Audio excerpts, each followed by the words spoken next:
Olá amigos, eu sou Luiz Itamar. Estou preparando esse vídeo aqui para abordar o assunto condicionador de ar inverter ou convencional, on-off.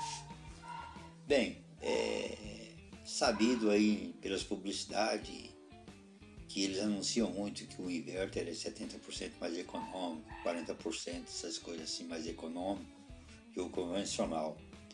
Bom, em parte sim, se tudo for bem dimensionado, as cargas térmicas, o ambiente onde vai ser colocado esse ar, o inverter termina sendo mais econômico, tá? Agora, se houver um subdimensionamento, for colocado um aparelho que não atende às cargas térmicas desse local, meu amigo, você está ferrado. Esse inverter vai levar o dinheirinho da sua cerveja e do seu churrasco de final de semana. Então, nesse vídeo, eu vou apresentar as informações de dois condicionadores de ar split de 9.000 BTUs. Um será inverter e o outro convencional. A partir dessas informações, vocês terão noção de como funciona realmente esses ares condicionados, e eles estarão funcionando num ambiente adequado para eles, né? Foram feitos os cálculos de troca os cálculos térmicos, né? Para saber a capacidade real necessário de um aparelho para funcionar nesse ambiente, naqueles ambientes. Normalmente, eu acho que tem muita gente pagando a mais sem necessidade de energia elétrica, por terem ali nos locais, ambientes, aparelhos subdimensionados. Se você fez aquele cálculo por metros quadrados, 600 BTUs, normalmente você vai dar zica, meu. Porque tem casos aí que a pessoa fez cálculo aí que daria um aparelho de 18 mil, e no final precisou quase 40 mil BTUs, tá? Porque não é só metros quadrados, tem um pé direito, o ambiente, esse ambiente é o que? É uma escola, é uma academia, é um hospital, é um quarto numa residência, entendeu? As paredes, né? Se a parede, as dimensões dessas paredes, a área dessas paredes, qual lado está voltado para o norte, sul, leste, oeste, tudo isso entra nos cálculos da carga térmica. Motores, aparelhos, são muitas variáveis, tá? Mais para frente eu pretendo fazer um vídeo a respeito disso, aí você já pode ir adiantando aí. No YouTube tem vídeos ensinando isso aí também, tá? Não vai nessa só de metros quadrados não, que é pauleira, isso aí não vira. Cortina, as portas, as janelas mesmo, tá? Entra no cálculo e dá diferença se ela tiver cortina, não tiver, o tamanho dela, as portas, esse negócio, a cortina de ar. Cortina de ar, se você tiver uma porta, que ela vai fazer uma diferença do caramba. A cortina de ar não vai evitar de entrar calor não, sabe? Ela evita de entrar poeira, inseto, né? Mas não bloqueia não, tá? Saída de ar e nem entrada de calor. Vamos ao que interessa. Eu vou mostrar para vocês aqui uma tabela referente a um condicionador de ar split 9.000 BTUs da marca Electrolux. Ele é 9.000 BTUs, numa tensão de 220 volts, a potência dele é de 822 watts. A corrente de operação é de 3,7 ampere. O gás refrigerante é o R22. Agora eu vou mostrar uma outra tabela referente a um condicionador de ar inverter. Temos aqui então a tabela de um LG inverter 9.000 BTUs uma alimentação de 220 volts, uma potência de 815 watts. A corrente de operação dele também é de 3,7 ampere. O gás refrigerante é o R410. Agora nós vamos analisar esses dois aparelhos, o convencional e o inverter. Eles ambos estarão trabalhando num ambiente onde foi estudado toda a carga térmica necessária, né, para ver se era possível utilizar os 9.000 BTUs. Ele está bem dimensionado, tá? Foi elaborado todas as variáveis, sabe, de aparelhos dentro do ambiente, janelas, portas, as paredes que estavam norte, sul, leste, janela, portas, o número de pessoas, tá? Se o ambiente era uma escola ou se é... Mas é tudo igual, tá? Os dois foram efetuados no mesmo ambiente. Agora vamos ver onde é que ficou a economia de cada um, tá?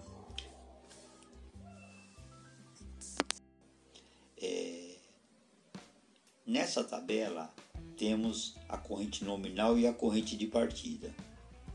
O inverter, a corrente nominal é de 3,7 e o Electrolux também, o convencional, é 3,7 ampere. Agora a corrente de partida aí já tem diferença. O inverter vai ter 6,15 ampere, né? Ele vai pegar aquela rampa devagarzinho, vai chegar em 6,15 ampere, tá? O convencional não. Ele já vai dar um surto lá de 23, 24 ampere. Exato, pum, vai explodir ali. É durante uns 3, 4 segundos isso aí, tá?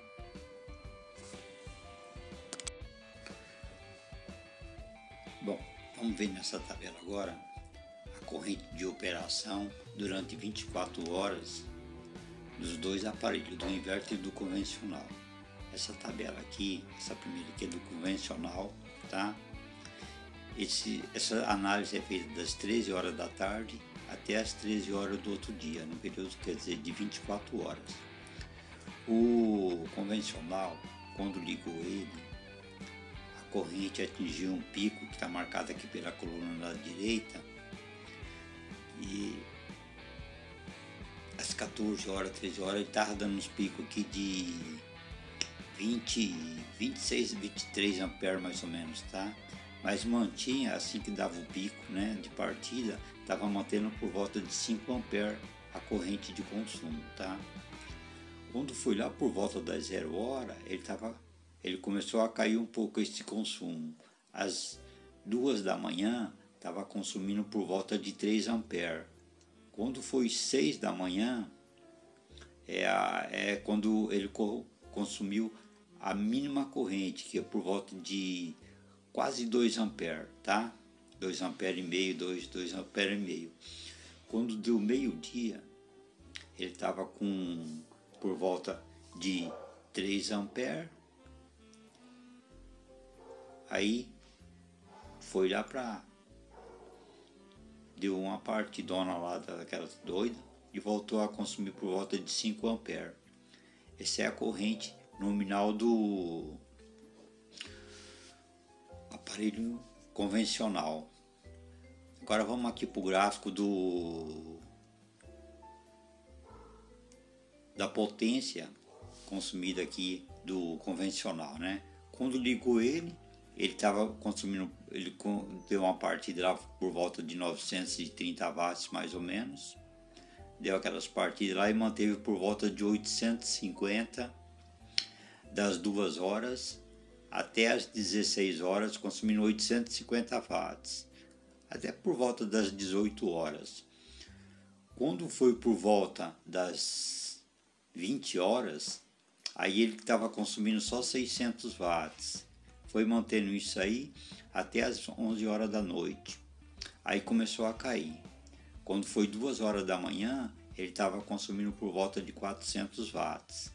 Quando foi por volta das 5 da manhã até as 8 da manhã, ele estava consumindo 350 watts. Quando deu 8 horas, aí o bicho começou a pegar, começou a aumentar a temperatura, foi para 500 watts, atingiu 600 watts por volta das 11 horas, aí manteve nisso aí. Agora vamos ver a tabela mostrando a corrente de consumo do inverter. Quando ligou o inverter às 13 horas, tá? Ele ficou consumindo das 13 até da 1 da tarde até as 3 da tarde, por volta de 6 amperes e poucos, tá? Passou de 6 amperes. Aí ele começou a declinar o consumo. Quando era por volta das 18 horas, estava consumindo 4,5 mais ou menos. Às 21 horas, 3 amperes, 2,9. A 1 da manhã, 1,8 ampere. Quando deu 0 hora, 5 da manhã, ele estava consumindo menos de 1 ampere. Chegou a ficar consumindo menos de 1 ampere, tá? Por volta de 1 ampere e meio, 0,2. Quando deu 8 horas, assim como o convencional, a corrente consumia aumentar pra caramba. Foi para 4 amperes às 9 horas, e quando foi lá por volta das 13 horas já estava consumindo 5,5 praticamente. Vamos ver essa tabela então da potência ativa aqui do inverter, como é que ficou. Quando ligou ele por volta das 13 horas, você pode ver aqui do lado esquerdo, na coluna esquerda, ele começou a trabalhar por volta de 850, 860 watts. Manteve esse consumo até as 15 horas mais ou menos. Às 16 horas começou a declinar, aí foi caindo gradativamente, 700, 600, 500. Quando dava 2 horas da manhã, ele estava consumindo meia-noite, ele estava consumindo 400 watts praticamente. O período que ele menos consumiu foi das 4 às 7 da manhã, foi por volta de 250 watts mais ou menos, né? De 200 a 300 watts, vou colocar uma média de 250 watts. Quando deu 8 horas, praticamente ele ficou que nem o convencional lá. A corrente subiu lá para cima, a potência foi para 600 watts. E quando foi lá para as 9 horas, começou a subir de 700 até atingir uns 800 watts. Até as 13 horas estava consumindo 800 watts.